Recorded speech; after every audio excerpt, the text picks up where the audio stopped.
सनातन धर्म का मतलब है एक ऐसा वे ऑफ लाइफ जो कि वक्त की कैद से आजाद हो। पाकिस्तान हमेशा पूरा अखबार मुखालिफिन के दस रसूख जंग के वाकई इंडिया इल्जाम लगाई चाइना इल्जाम लगाई। तकरीबन 1 किलोमीटर के फासले पर वो बताते थे पाकिस्तानी जो चौकियां हैं, सरहदी चौकियां ये मौजूद हैं, और वो कहते हैं कि जी वो पाकिस्तानी सरहद के अंदर मौजूद हैं और पाकिस्तानी इलाके के अंदर मौजूद हैं। उसामा बिन लादेन पाकिस्तान से निकला है, ठीक है, टेररिस्ट हम अखवानियों को कहते हैं।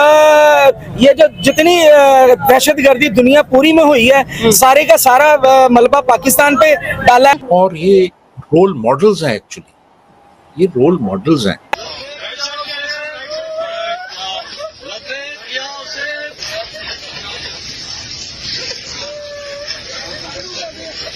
जब तक मोदी की सोच और आरएसएस इंडिया में है, Afghanistan can do this, repeat this दरअंदाजी अगेन। अफगानिस्तान कर रहा है पाकिस्तान के साथ, आपका क्या ख्याल है कि उसमें अपनी इतनी कोई शय है? नहीं, वो तो इंडिया के बिहेव पे कर रहा है। तो हमने तो अपने मिसाइलों के नाम रखे हुए हैं अफगानों के जो हीरोज हैं उनके नाम पर, जिन्होंने हिंदुस्तान पे हमले किए और उनके साथ लड़ाई की, और अफगान तालिबान जो हैं वो अब उनकी प्रॉक्सी बनते जा रहे हैं। जिस तरीके से हमने अफगानिस्तान को मिसट्रीट किया है, पहले अमेरिका के कहने के ऊपर, उसके बाद वो अमेरिका से बचाने के लिए and so on and so fourth, तो वो सारी चीजें जो हैं वो हमारे गले पड़ रही हैं। क्या मसला है भारत को, क्यों हमारे साथ इस तरह कर रहे हैं? मतलब बदला मई वाला अक्टूबर में लेंगे। बड़ी एक अजीब सी बात है कि हम अपनी जिंदगी का रुख मुतय्यन करने के लिए, डायरेक्शन लेने के लिए अरबों की तरफ देखते हैं, और अरबों ने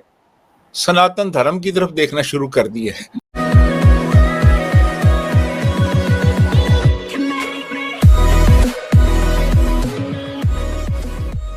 नमस्कार दोस्तों, अब मुझे नहीं पता था कि भाई आरएसएस की जो शाखा है वो अफगानिस्तान के अंदर भी लगती है। पाकिस्तान का एक फेवरेट कीवर्ड तो है ही आरएसएस, लेकिन यहाँ पर कुछ लॉजिक लग नहीं रहा है ना, उस हिसाब से आरएसएस को यहाँ पर सेट किया जा रहा है।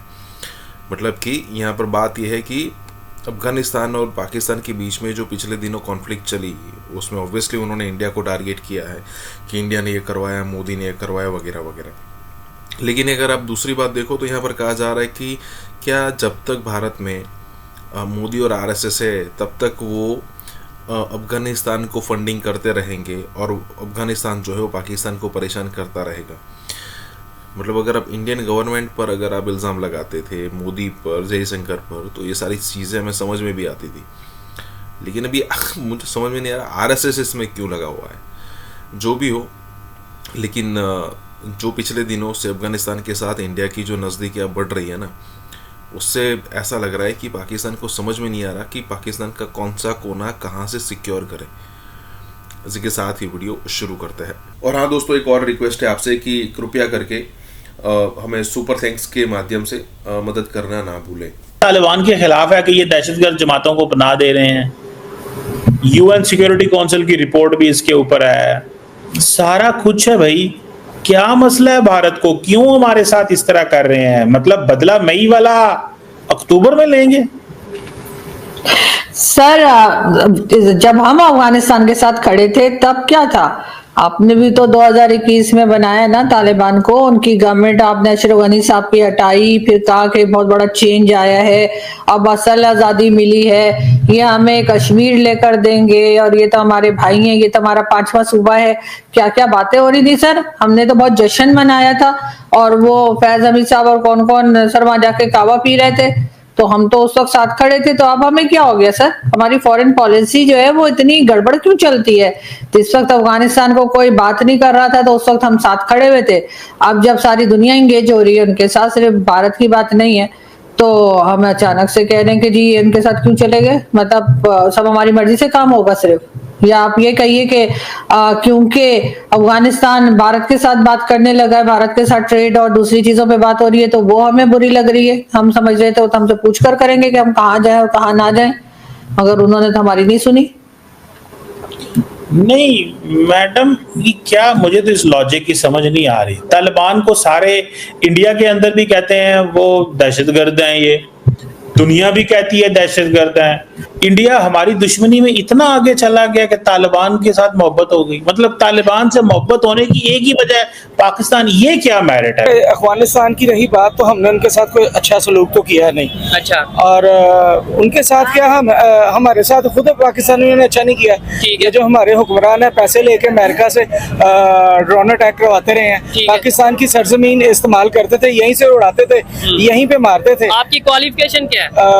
नहीं, मैं तो इतना बड़े नहीं है। एक आम पाकिस्तानी जिसकी क्वालिफिकेशन नहीं है वो भी इस चीज को जानता है कि हमने अमेरिका को दे दिए और ये सब मामला किए। बच्चा इस चीज को जानता है। हमें ये समझना चाहिए कि भाई दूसरी साइड पे जो गिले हैं कहीं ना कहीं वो राइट पे हैं। नहीं, अगर आप इस्लामी पॉइंट ऑफ व्यू से देखेंगे तो उन्होंने बिल्कुल ठीक किया है। ये तो उनसे पूछे ना उनके साथ ज्यादतियां कितनी हुई हैं। अभी तक ज्यादतियां हो रही हैं जी। ठीक है। उनके उसामा बिन लादेन पाकिस्तान से निकला है। हाँ। ठीक है। टेररिस्ट हम अखवानियों को कहते हैं।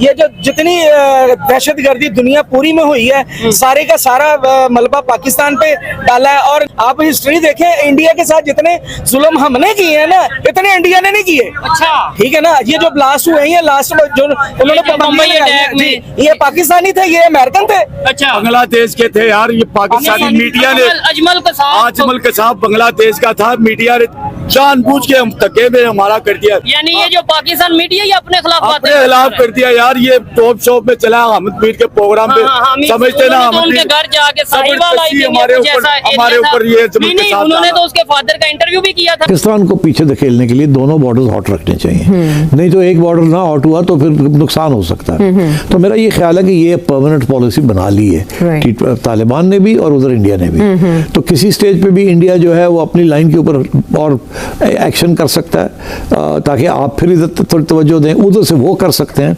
मुझे ये लगता है कि अब मुज़ाकरात नहीं होने। अच्छा। अब पाकिस्तान के ऊपर और प्रेशर आएगा फ्रॉम बोथ साइड्स। इसकी तवक्को करें कि बिल्कुल लॉजिकल है और रैशनल है कि वो ये करेंगे। तो आप कह रहे हैं कि 48 आवर्स में कोई बातचीत नहीं होगी? ये जो टाइम बातचीत नहीं होगी उसकी वजह ये है कि बातचीत तो पता नहीं कब से हो रही है। रूस के अंदर मॉस्को कॉन्फ्रेंस के अंदर भी लंबी चौड़ी बातें हुई हैं पाकिस्तान के रिप्रेजेंटेटिव्स जी और अमीर मुत्तकी और उसके बाद उसने पता नहीं वहाँ क्या कहा क्या नहीं कहा, सुन लिया होगा। उसके बाद उठ के वो अमेरिका इंडिया चला गया और वहाँ जाके दियोबंदी वहाँ जाके उनको एड्रेस किया उसने। तो मतलब है कि वो तो बिल्कुल इसका पूरा एक्सप्लॉइट करना चाह रहे हैं। ये जो ट्रेड बंद की है या महाजरीन है ये किया ना। एक तरफ तो इन्होंने यहाँ से कोई बहुत लोगों को यहाँ से निकाला है। अब निकाला है तो जो लोग यहाँ से गए हैं वो भी पाकिस्तान के खिलाफ हो गए ना। जिस तरह डिपोर्ट किया जा रहा है वो आके यहाँ रह रहे थे, उनको निकाल के भेज दिया। तो ये भी एक हमारी भी मजबूरी थी कि अगर हम उनको ना निकालते तो वो एक fifth column sympathetic to the TTP या टीटीए वो यहाँ थे तो कोई पता नहीं था ना कि वो भी उनके साथ मिल जाएंगे या किसी वक्त अंदर से कोई प्रॉब्लम हो जाए। तो हमने तो उनको कहा जाओ अपने घर जाओ, मगर उनको बात पसंद नहीं आई। वो वहाँ गए और वहाँ यकीनी तौर पर ये सारे जो वहाँ गए हैं इनमें से जो एक्टिविस्ट हैं वो या वो ज्वाइन कर लेंगे टीटीपी को या टीटीए को। तो मतलब है वो और अपनी जगह पे प्रॉब्लम है, छोड़ दें तो कल को ये अंदर से ही ना कोई गड़बड़ हो जाए। उधर जाते हैं तो वो उनको ज्वाइन कर लेते हैं। So we have a problem और ये प्रॉब्लम आ रहा है फ्रॉम आवर हिस्ट्री। जिस तरीके से हमने अफगानिस्तान को मिसट्रीट किया है पहले अमेरिका के कहने के ऊपर, उसके बाद वो अमेरिका से बचाने के लिए and so on and so fourth. तो वो सारी चीज़ें जो हैं वो हमारे गले पड़ रही हैं और कोई ईजी सोल्यूशन नहीं है। इसीलिए आखिरी स्टेज ये आ गई है। बात करने की भी कोशिश की, पैसे से मसला हल करने की कोशिश की। फॉर एग्जांपल ये कहा जाता है कि टीटीए ने कहा कि जी कोई 10-12 अरब रुपया आप 10 अरब की पेश करें तो हम इनको कहीं यहाँ सेटल कर देते हैं। लेकिन पाकिस्तान ने गारंटी मांगी कि भाई वो वहीं लगाएंगे। होगा ये क्या, कौन वो अपनी पैसे लेके हथियार लेके और फिर पड़ जाएंगे आपको। वो कोई गारंटी तो है नहीं। वो तो कहते हैं हमने पाकिस्तान का इलाका लेना है, अटक तक लेना है हमने। वो तो उनके तो एजेंडा ही कुछ और है और उनके पास बाय द वे पैसे की कोई शॉर्टेज नहीं है। दे आर वेरी रिच, उनको हर जगह से पैसा उनके पास है। It's not a problem. तो ये पैसे वाली बात ही नहीं है। फिर यहाँ ये फैसला हुआ कि उनको यहाँ सेटल कर देते हैं। चलो जी छोड़ो आ जाए, अपनी फैमिलीज ले आए, यहाँ सेटल हो जाए। ये भी एक इमरान खान के ज़माने में ये पॉलिसी बनी थी। उसके बाद जो अगली गवर्नमेंट आई PDM की, उन्होंने भी इसको आगे बढ़ाने की कोशिश की। दोनों ने ये सोचा यही तरीका है क्योंकि उस वक्त की एस्टैब्लिशमेंट एक ही थी ना। गवर्नमेंट तो चेंज हो गई थी मगर एस्टैब्लिशमेंट एक पॉलिसी वही थी। तो पॉलिसी वही रही मगर वो भी नहीं काम आई। कुछ लोग आके सेटल हो गए यहाँ मगर और वो जो सेटल हुए वो अपनी खवातीन को बच्चों को ला दी मगर खुद खुद वो अपने हथियार लेके वहीं बैठे रहे। तो वो मतलब दैट डिडंट वर्क आउट। और ये उसी तरीके की सिस्टम है जाके पहले 2010 से लेके 2014 तक हमने पता नहीं कितनी एग्रीमेंट्स की थी TTP के साथ पाकिस्तान के अंदर जब थे वो। इस बीच एक ऐसी खबर आई है जिसने पाकिस्तान छोड़िए अमेरिका की नींद उड़ा दी है। जी हां, अफगानिस्तान की मीडिया में ऐसा दावा किया जा रहा जिसने पूरे दक्षिण एशिया में हलचल मचा दी है। रिपोर्ट के मुताबिक भारत बगराम एयरबेस पर एयर डिफेंस सिस्टम एक्टिव करने जा रहा। अगर ये सच है तो इसका मतलब है कि पाकिस्तान अब अफगानिस्तान में उंगली नहीं उठा पाएगा। दरअसल AMU.TV ने दावा किया है कि भारत ने अफगानिस्तान के रक्षा मंत्रालय से वादा किया है कि वो बगराम एयरबेस, कंधार और काबुल एयरपोर्ट पर निष्क्रिय पड़े एयर डिफेंस सिस्टम को रीएक्टिव करने में मदद करेगा। अब जरा सोचिए, बगराम एयरबेस वही जगह है जहां कभी अमेरिकी सेना का सबसे बड़ा ठिकाना था, जहां से वॉशिंगटन ने 20 साल तक पूरे अफगानिस्तान को कंट्रोल किया। अगर अब वहां भारत की तकनीक और मदद से एयर डिफेंस सिस्टम एक्टिव हो गया तो इसका मतलब है काबुल की हवा में भी भारत की नजर होगी। अफगानिस्तान ने एक नए मिसाइल का तजुर्बा किया है जो कि 400 किलोमीटर तक मार कर सकता है। और इस खबर के साथ इस बात का तड़का इस तरह लगाया गया कि अगर इस मिसाइल को जलालाबाद से फायर किया जाए तो इस्लामाबाद को हिट किया जा सकता है इस मिसाइल की मदद से। अब चूंकि अफगानिस्तान के अंदर इस तरह की कोई तकनीकी फैसिलिटी मौजूद नहीं है और ना ही अब तक किसी भी ऐसे सोर्स से इस बात का इंकशाफ हुआ है कि अफगानिस्तान मिसाइल साजी कर रहा है, क्योंकि मिसाइल साजी करना एक बिल्कुल टेक्निकल जॉब है और मिसाइल साजी एक ऐसी डिफिकल्ट इंजीनियरिंग है जिसको जो है ना सलाहियत के हामिल लोग ही कर सकते हैं। ये एमी खामखा खरादिए का काम नहीं है कि इधर से मोटर उठाई और उस वाले रॉकेट में फिट कर दी, ये इस तरह का काम नहीं है। लिहाजा इस खबर को तहकीक करना इसकी जरूरत थी, क्योंकि अभी रिसेंटली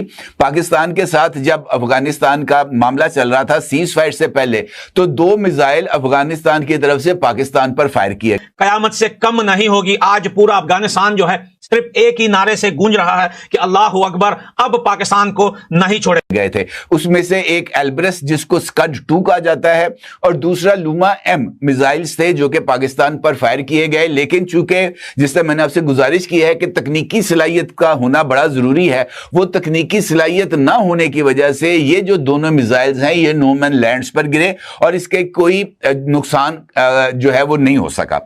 अब ये जो खबर सामने आई है इसकी 2 वजूहात हैं। एक ये कि अभी रिसेंटली अफगानिस्तान की तरफ से जो नए मिसाइल्स का जो एक साफ सुथरे मिसाइल्स का एक ढांचा उसको शो किया गया है और उसके साथ साथ ये जो हॉट ड्रोन्स हैं ये अफगानिस्तान में इनको भी पेश किया गया है लोगों के सामने। और चूंकि ये जो इजरायली ड्रोन्स हैं, पाकिस्तान के खिलाफ भी जब ऑपरेशन सिंदूर किया गया था तो ये इजरायली ड्रोन्स पाकिस्तान के ऊपर भी इंडिया की तरफ से भिजवाए गए थे।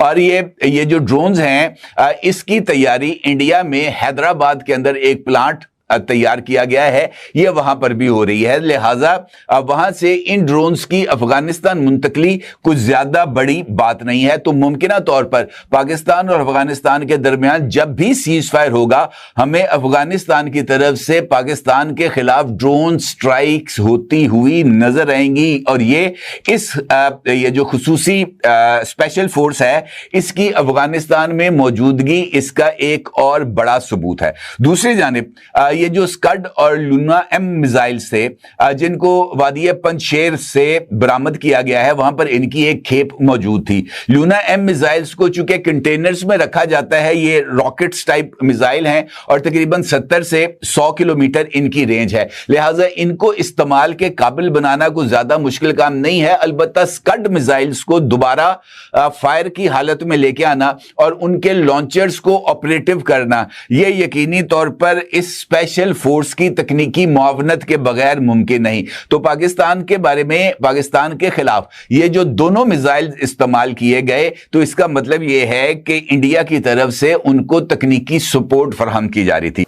देखिए, मुझे नहीं लगता कि ग्लोबल कम्युनिटी को कोई प्रॉब्लम होगी अगर India air defence equipment supply करे, because it is a defensive equipment, it's not an offensive equipment. और मुझे लगता है कि पूरा आपको एक एयर डिफेंस सिस्टम इंडिया को अफगानिस्तान के लिए डेवलप करके, जैसे इंद्रजाल है, प्रॉपर एक इकोसिस्टम वहां पे डेवलप करना चाहिए, because it's a very large country. Afghanistan छोटा मुल्क है, अफगानिस्तान बहुत बड़ा मुल्क है, पॉपुलेशन कम है पर लैंड मास काफी बड़ा है अफगानिस्तान का। तो मुझे ऐसा लगता है most of it would be close to the Durand line, in the sense की facing east, not close to the Durand line, मैंने गलत बोला है, sorry, facing east. So it could be Kandahar, it could be Mazar-e-Sharif, it could be Kabul, it could be their critical infrastructure, it could be dams and all that. मुझे लगता है India को करना चाहिए। और जहां तक इनकी ऑफेंसिव कैपेबिलिटीज हैं, ठीक है, वो हम कोशिश करेंगे कि चाणक्य डायलॉग्स में मैं फिर से एक बार डिटेल से कवर करूं कि जो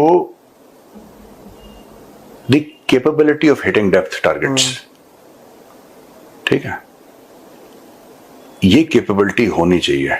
मैं डिटेल में बताऊंगा उसमें, ठीक है ना? नहीं, वो तो एकदम बढ़िया है। पाकिस्तानियों को लग भी रहा है, आकाश तो दे ही रहे हैं, भाईजान बता रहे हैं, इनके जरा बता रहे हैं, जरा, ठीक है, छोड़िए, सॉरी, वो जरा नहीं है, कोई बात नहीं, कुछ भी सॉरी। लाल टोपी का वैसे भी स्टेटमेंट आ गया, फिर क्या कह रहा है लाल टोपी? कह रहा है कि इमरान खान, मजारी, इन सबको फांसी की सजा दे दो, बाजवा को भी लटका। कौन मजारी? शिरीन मजारी, उनकी बेटी जो है ईमान मजारी, इन सबको फांसी की सजा दे दो, लटका दो। इवन बाजवा को कह दिया उसने। जब इमरान खान जेल में गया, ठीक है, ये बाकी लोग भागे उसको छोड़ के, डर के मारे, जो बड़े वहां पे क्रांतिकारी बन रहे थे ना, और बड़े ऐसे कि रेवोल्यूशन लाएंगे। शिरीन मजारी का जो इस्तीफा शिरीन मजारी ने दिया है, ठीक है ना, I disagree with the women's views, मेरा बड़ा स्ट्रॉन्ग डिसएग्रीमेंट है, लेकिन जो ग्रेस के साथ और जिस स्ट्रेंथ के साथ उसने वो नोट लिखा, she wrote a note and she resigned, I mean hats off to the lady यार। प्रेसिडेंट ट्रम्प जो है से कि वो कहते हैं प्राइम मिनिस्टर मोदी से कि मैं आपका दोस्त हूँ, बड़ा जबरदस्त हूँ और हम ऐसे आपकी हेल्प करते हैं। गई हैं ये धमाके किस नौइयत के हैं, इस मुतालिक अभी तफसीलात आ रही हैं। इस्लामाबाद का मैरियट होटल में बहुत जबरदस्त धमाका हुआ है और वहां पे काफी बड़ा अटैक हुआ है। लाहौर में भी धमाकों की आवाजें सुननी जा रही हैं। जिस तरह का मुल्क ये चाहते हैं, हमें अपने मुआशरे को, हमें अपनी कौम को, हमें अपने बच्चों को, हमें हर चीज को, अपने आप को महफूज करना है इनसे। ये इस तरीके का जो वाकया पेश आया है जिसमें खुदकुश बमबार आया, उसमें आके अपनी गाड़ी जो है वो फोर्ट के दाखिली दरवाजे के साथ टकरा दी। वो they are at a different level। जो नॉन स्टेट एक्टर्स को पालता है, अल्टीमेटली वो नॉन स्टेट एक्टर उसी को टारगेट करता है। हमने तालिबान को पाला है ना, कि जब तक डोनाल्ड ट्रंप ने तालिबान से बगराम एयरबेस नहीं मांगी, तब तक पाकिस्तान की मिलिट्री एस्टेब्लिशमेंट ने या पाकिस्तान की मौजूदा रेजीम ने कभी भी अफगान तालिबान या वहां की हुकूमत को अपना दुश्मन नहीं कहा था। लेकिन जैसे ही डोनाल्ड ट्रंप ने मांगा, तालिबान ने इनकार किया, पाकिस्तान ने फौरी तौर पर इसको शायद ऐसा लगता है कि मौका समझा और उनको दुश्मन डिक्लेयर कर दिया। ख्वाजा आसिफ साहब को एक रोक दीजिए प्लीज।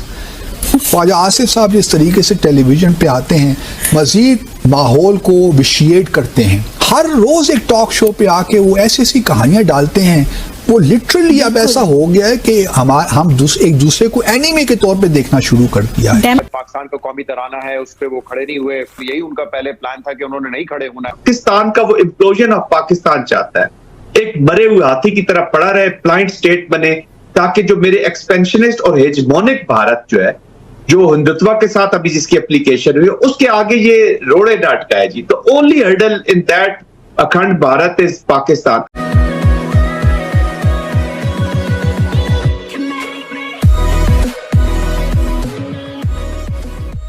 नमस्कार दोस्तों, अब देखिए यहाँ पर इस्लामाबाद में यहाँ पर बात कही जा रही कि इस्लामाबाद के मैरियट होटल के अंदर धमाका हो गया। उसके बाद कहा जा रहा है कि भाई रावलपिंडी और लाहौर के अंदर भी बम धमाके सुनाई दिए गए थे। इसी वीडियो के अंदर एक भाई साहब बता रहे हैं कि अगर देखिए आप नॉन स्टेट एक्टर पालते हैं ना, तो आपको ही यहाँ पर परेशान करते हैं। देखिए मतलब एक ही पाकिस्तान के अंदर अलग अलग ओपिनियन से लोगों के, मतलब आप एक आतंकवादी ग्रुप बता दो जो इंडिया के अंदर ऑपरेट करता हो और जो पाकिस्तान के खिलाफ काम करता हो। मैं पाकिस्तान के अंदर कई सारे ऐसे ग्रुप है जिसको दिखा सकता हूँ, बता सकता हूँ, और पाकिस्तान इसको डिनाई भी नहीं कर पाएगा। और जब ये थियरी आपको पता है कि जिस भी नॉन स्टेट एक्टर को आप पालेंगे वो आपको ही डसेगा, या फिर वो हिलरी क्लिंटन वाला कोट है कि देखिए अगर आप अपने बैकयार्ड पर जो सांप पालोगे तो किसी ना किसी दिन तो आपको काटेगा। अब आज हो यही रहा है कि भाई पाकिस्तान के अंदर आए दिन बम धमाके हो गए, आए दिन।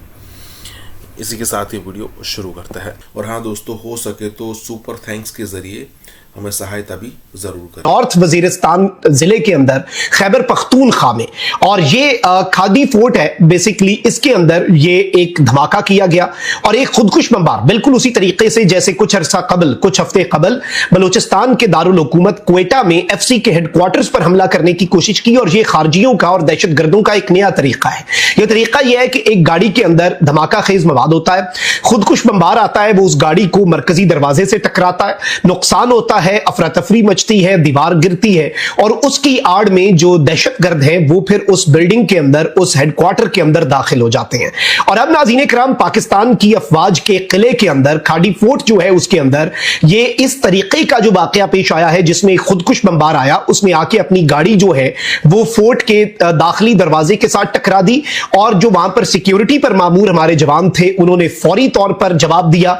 और हाफिज गुल बहादुर ग्रुप जो है, टीटीपी जो है, उसका एक ग्रुप है हाफिज गुल बहादुर ग्रुप, और इस हाफिज गुल बहादुर ग्रुप के साथ लिंक्ड एक छोटा सब ग्रुप है जिसका नाम है जसी अल फुरसान मोहम्मद।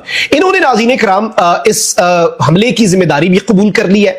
और इस दहशतगर्द गिरोह ने ये क्लेम किया है कि इनके 12 अटैकर्स जो हैं, यानी एक इनका खुदकुश बमबार और 12 खारजी जो हैं, उन्होंने इस पूरी बिल्डिंग के ऊपर भाई अटैक कर दिया है।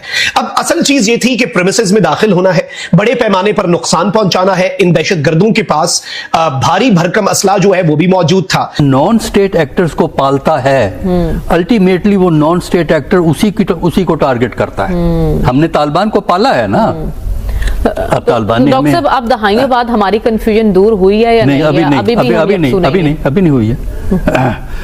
सोचने पे बात कर रहे हैं। अब देखिए, इस वक्त पाकिस्तान को 5 फ्रंट्स पे चैलेंजेस हैं। अब पाकिस्तान को ये सोचना पड़ेगा कि पांचों के पांचों परसू करने हैं या हमने उनमें से कुछ को कम करना है। कौन से? एक फ्रंट है इंडिया, ईस्टर्न बॉर्डर।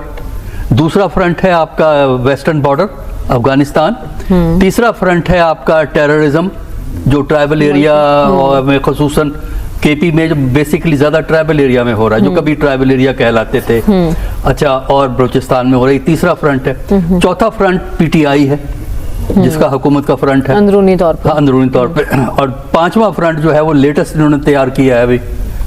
उस पर हम बात करेंगे प्रोग्राम में आगे चल के। तो लेकिन डॉक्टर साहब, जो ख्वाजा आसिफ कह रहे हैं कि अफगानिस्तान इंडिया की प्रॉक्सी के तौर पर काम कर रहा है। देखिए बात सुनिए। एक तो यह है कि इंडिया डेफिनेटली इससे फ़ायदा उठाएगा। माजी में भी इंडिया ने इससे फ़ायदा उठाया है, क्योंकि इससे प्रेशर बिल्ड किया जा सकता है पाकिस्तान पे, जो माजी में भी किया है। उससे अफ़गानिस्तान का भी एजेंडा चलता है और इंडिया का भी एजेंडा चलता है। तो लिहाजा तालिबान अब उनकी तरफ अकोमोडेटिंग होंगे। लेकिन इसके बावजूद मेरी आर्गुमेंट ये है कि इस जो कुछ हुआ है हालिया दिनों में इसको इंडिया का स्पॉन्सर ना कहें, बल्कि आप ये ना कहें कि जनाब वो इंडिया की बेहस्ट पे, इंडिया के कहने पे अफगानिस्तान कर रहा है। अफगानिस्तान को एक सेपरेट सॉवरन एंटिटी के तौर पे ट्रीट करें, उसको जो है ना उसका सबऑर्डिनेट ना बनाए इंडिया का। अच्छा। इसलिए कि सबऑर्डिनेट बना के आप खुद अपने पांव पे कुल्हाड़ी मार रहे हैं। उनकी एक ऑटोनमस हैसियत भी है, इंडिया के करीब हैं, हो जाएंगे अब। लेकिन ये तालिबान जानते हैं कि दुनिया में अब इनको आहिस्ता आहिस्ता तस्लीम दुनिया कर रही है, क्योंकि इनका पूरे मुल्क में कंट्रोल है। लास्ट टाइम इनका पूरे मुल्क में कंट्रोल नहीं था, ख़ास तौर पर नदरन एरियाज़ में जो अहमद शाह मसूद वगैरह थे वो काफ़ी एक्टिव थे। इस वक्त जो है इनका सारा एरिया इनके कंट्रोल में है और इनको बड़ा एतमाद है कि हम जो है तब्दीलियाँ ला रहे हैं और अपने हिसाब से ला रहे हैं और दुनिया को कोई एतराज़ भी नहीं है।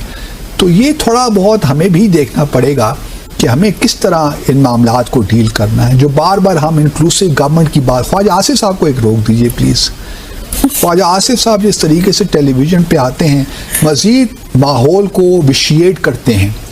फॉरेन ऑफिस है ना बयानात देने के लिए, यार उनको देने दें। DGISPR हैं, उनको बयानात देने दें। हर रोज़ एक टॉक शो पे आके वो ऐसी कहानियाँ डालते हैं, वो लिटरली अब ऐसा हो गया है कि हम एक दूसरे को एनिमे के तौर पे देखना शुरू कर दिया है। ख्वाजा आसिफ का उनको पता ही नहीं है कि मामलात के। दूसरा देखिए, एक और ही बड़ी बदकिस्मती है कि पिछले 300 फरार जो पाकिस्तान के काबुल में रहे हैं, उनको पश्तो दरी बोलने नहीं आती। और इसी वक्त हम ये देख रहे हैं कि चाइना और इंडिया के बीच बहुत अहम मीटिंग होती है। बांग्लादेश के अंदर हम कुछ अजीब चीजें होते हुए देख रहे हैं पिछले 2 हफ्तों के अंदर। अमेरिकी स्पेशल फोर्स के एहलकार की ढाका के सबसे बड़े होटल में पुरस्कार हलाकत का ताल्लुक। और सबसे बड़ी चीज, ध्यान से सुनिए, इंडियन मिलिट्री इंटेलिजेंस के ऑफिसर्स 4 दिन तक बांग्लादेश के अंदर थे। और इसकी इतला किसी और मुल्क से नहीं बल्कि रशियन प्रेसिडेंट व्लादिमीर पुतिन की तरफ से नरेंद्र मोदी को दी गई थी। ये नेशनल डेवलपमेंट कॉम्प्लेक्स जो है, ये जारी बात है एक सरकारी इदारा है, पाकिस्तान का एक सरकारी इदारा है, उसके ऊपर भी ये पाबंदी लगाई गई है। वो ये कह रहे हैं नाज़रीन इकराम के even during the SCO summit America के पास भी ये खबर पहुंची कि एक गाड़ी के अंदर व्लादिमीर पुतिन के साथ नरेंद्र मोदी ने एक इंतहाई खुफिया मीटिंग की। मोदी सरकार जहां पूरा जोर शोर के साथ जंग की तैयारियां कर रही है, वहाँ इसने जंगी सनत में खुद नज़ारी का नया नारा भी अपनी कौम को दे दिया। गुज़श्ता 40 दिनों में अगर आप देखें तो मोदी से ट्रंप की 2 बार फोन पे बात हुई। एक मोदी की सालगिरह की मुबारकबाद दी और एक दिवाली के मौके पर मुबारकबाद के लिए फोन किया। क्या ये चीज़ पाकिस्तान में हो सकती है कि नहीं? क्योंकि लोग यही कह रहे हैं कि वही चीज़ यहाँ भी हो सकती है और उसके बहुत से पहलू हैं।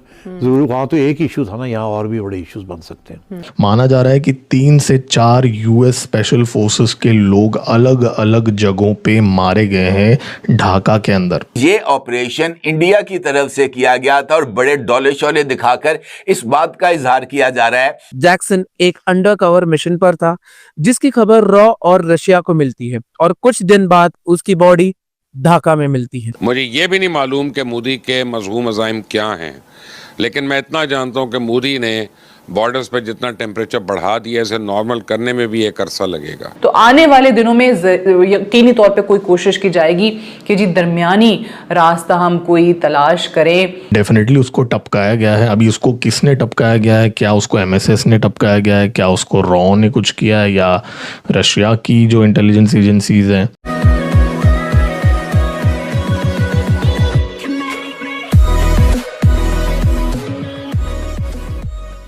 नमस्कार दोस्तों, अब यहाँ पर बात हो रही है कि पिछले दिनों ढाका के अंदर जो CIA का एजेंट मारा गया था, उसको लेकर डेवलपमेंट ये हुई थी कि भाई जो US की एम्बेसी थी उन्होंने सीधा उसकी बॉडी को रिकवर कर लिया और बांग्लादेश के अंदर बायोप्सी हो, ऑटोप्सी हो, उससे पहले ही उसको US पहुँचा दिया गया, जिससे कोई भी न्यूज़ यहाँ पर लीक ना हो। जो भी हो, लेकिन ये हुआ था कि US को एक धक्का लगा था, क्योंकि ये कहा जा रहा था कि पाकिस्तानी आर्मी को ट्रेनिंग भी दे रहा था। अब यहाँ पर हमारे कई सारे इंडियंस ये चीज़ लगा रहे हैं कि भाई देखिए, ढाका में जो चीज़ हुई है तो सबसे पहले प्रधानमंत्री मोदी को पुतिन ने बचाया उनकी गाड़ी में बिठाकर, और दूसरा ये कि कई सारे लोग ये भी कह रहे हैं कि रशिया की जासूसी एजेंसी जो थी उसने ये CIA एजेंट को मरवाया था। लेकिन देखिए, आप खुद को जितना भी अंडर एस्टिमेट करना चाहो कर सकते हो, लेकिन ये सारी चीज़ें करने के लिए रॉ काफ़ी है। मतलब अगर आप ऐसा समझते हो कि यहाँ पर CIA है और यहाँ पर रॉ है, तो ये समझना ज़रा गलती है आपकी। मतलब रॉ इतने पावरफुल है कि भाई कई सारी चीज़ें तो हमें पता ही नहीं होती, ऑब्वियसली नहीं पता होती, सीक्रेट सारी चीज़ें होती है। लेकिन अगर आप कुछ यूट्यूब पर, गूगल पर कुछ सर्च कीजिएगा, आपको पता चलेगा कई सारे लोगों के स्टेटमेंट्स हैं जो सही मायनों में न्यूट्रल लोग हैं। इसी के साथ ही वीडियो शुरू करते हैं। और हाँ दोस्तों, एक और रिक्वेस्ट है आपसे कि कृपया करके हमें सुपर थैंक्स के माध्यम से मदद करना ना भूलें। दूसरा इंपॉर्टेंट एस्पेक्ट है नरेंद्र मोदी की जान को खतरा। इंडियन मीडिया मुसलसल इस बात का इजहार कर रहा है कि बैरून मुल्क सफर करने से गुरेज, इनफैक्ट इस बात का इशारा है कि नरेंद्र मोदी की जान को खतरा है और इसकी इतला किसी और मुल्क से नहीं बल्कि रशियन प्रेसिडेंट व्लादिमीर पुतिन की तरफ से नरेंद्र मोदी को दी गई थी। और इंडियन मीडिया के मुताबिक SCO सरबराह इजलास जो कि चाइना के शहर तियानजिन में मुनक्कद हुआ था। इस इजलास के मौके पर व्लादिमीर पुतिन ने खुसूसी तौर पर नरेंद्र मोदी को अपने साथ अपनी गाड़ी में बिठाया और इस हवाले से कई तस्वीर, वीडियोस और इस पर कई तबसरे मंजरे आम पर आ चुके हैं। अब इंडियन मीडिया ये कहता है कि इनफैक्ट खुसूसी तौर पर व्लादिमीर पुतिन की तरफ से नरेंद्र मोदी को गाड़ी में बिठाना इनफैक्ट नरेंद्र मोदी को इस बात से आगाह करना था कि उनकी जान को खतरा है, उनके ऊपर कातिलाना हमला हो सकता है और इस हवाले से रशियन इंटेलिजेंस के पास मुसद्दका इंफॉर्मेशन मौजूद हैं और वो इंफॉर्मेशन नरेंद्र मोदी के साथ शेयर की गई। अब इस सिनेरियो के अंदर ये जो बांग्लादेश है वहाँ पर जो अमेरिकन स्पेशल फोर्सेस का कमांडर है जिसका नाम बताया जाता है टेरेंस एरवेल जैक्सन, इसकी पुरस्कार हलाकत के ताने बाने भी जाकर इसी मुबैना कत्ल की साजिश के साथ जुड़ते हुए नजर आ रहे हैं और इंडियन सोशल मीडिया पर मुख्तलिफ अकाउंट्स मुसलसल इस बात का इजहार कर रहे हैं कि व्लादिमीर पुतिन की तरफ से नरेंद्र मोदी को ऐसी ही मुमकिना कार्रवाई के बारे में आगाह किया गया था, जिसके बाद रॉ की तरफ से मुबैना तौर पर यह ऑपरेशन किया गया और इस ऑपरेशन के तहत इस अमरीकी अफसर को जो कि अमेरिका की स्पेशल फोर्सेस कमांड जो कि एयरबोर्न कमांड है वहां पर बतौर कमांड इंस्पेक्टर जनरल खिदमात सर अंजाम दे रहा था, इसको ढाका के high end hotel the Westin Dhaka के कमरा नंबर 808 में इसको हलाक किया गया और ये मामला इस वजह से भी पुरस्कार हो जाता है कि ढाका में मौजूद अमेरिकन एम्बेसी ने जैक्सन की जो कत्ल है या उसकी जो पुरस्कार हलाकत है इसके ऊपर एक पर्दा डालने की कोशिश की। बांग्लादेशी हुकाम को इस वारदात के बारे में इंफॉर्मेशन मिली और उन्होंने इस कत्ल की या इस हलाकत के वाकयात की तहकीकात करने के लिए लाश के पोस्टमार्टम का इरादा किया और उसको तहवील में ले लिया, लेकिन इसी दौरान अमेरिकन एम्बेसी के एहलकार जाए वकूआ पर पहुंचे, उन्होंने लाश को कब्जे में लिया, उसका जो सामान उस होटल के रूम नंबर 808 में मौजूद था उसको भी कब्जे में लिया गया और फौरी तौर पर लाश और जैक्सन के सामान को अमेरिका ट्रांसपोर्ट कर दिया गया, जिसके बाद इस सारी सूरत हाल पर बहुत ज्यादा सवालात उठते हुए नजर आ रहे हैं और इस मामले को जोड़ा जा रहा है अमेरिका की तरफ से या किसी और मुल्क की तरफ से मुबैना तौर पर जैक्सन को मोदी के खिलाफ इस्तेमाल करने की साजिश के साथ। और ये इस सारे अमल का एक बड़ा ही इम्पॉर्टेंट एस्पेक्ट है और बताया ये जा रहा है इंडियन जो अकाउंट्स हैं खासतौर पर सोशल मीडिया वो मुसलसल इस बात का इजहार कर रहे हैं कि ये ऑपरेशन इंडिया की तरफ से किया गया था और बड़े डोले शोले दिखाकर इस बात का इजहार किया जा रहा है कि हमने अमेरिकी साजिश को नाकाम बना दिया। माना जा रहा है कि 3 से 4 यूएस स्पेशल फोर्सेस के लोग अलग अलग जगहों पे मारे गए हैं ढाका के अंदर। जी हाँ, ये पब्लिकली अवेलेबल इन्फॉर्मेशन है और यूएस एम्बेसी ने बांग्लादेश के अंदर ये स्टेटमेंट दिया कि नहीं जी ये तो नेचुरल कॉज से मारा गया है। अब भाई उनको भी बोलते वक्त शर्म आ रहा होगा ये झूठ कि डेफिनेटली उसको टपकाया गया है। अभी उसको किसने टपकाया गया है, क्या उसको एमएसएस ने टपकाया गया है, क्या उसको रॉ ने कुछ किया है या रशिया की जो इंटेलिजेंस एजेंसीज हैं क्या उन्होंने कुछ किया है।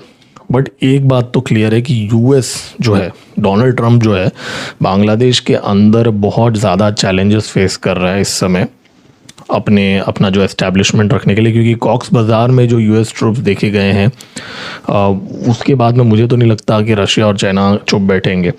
तो जो ये यूएस गवर्नमेंट जो है सो कॉल्ड इलीगल इलेजिटिमेट बंदा जो है उसके और आर्मी के बीच में दरार तो है ही, हमेशा से डिफरेंस ऑफ ओपिनियन रही है। लेकिन ये एकदम क्लियर है कि यूएस बहुत सारे सेटबैक्स फेस कर रहा है पाकिस्तान के अंदर, बांग्लादेश के अंदर। आजकल तो वो पाकिस्तान जैसे ही बनते जा रहे हैं तो मुंह से निकल गया। तो यूएस बहुत बड़े सेटबैक्स फेस कर रहा है बांग्लादेश के अंदर और भारत के जो मिलिट्री इंटेलिजेंस ऑफिसर्स जो हैं बांग्लादेश में क्या करने गए थे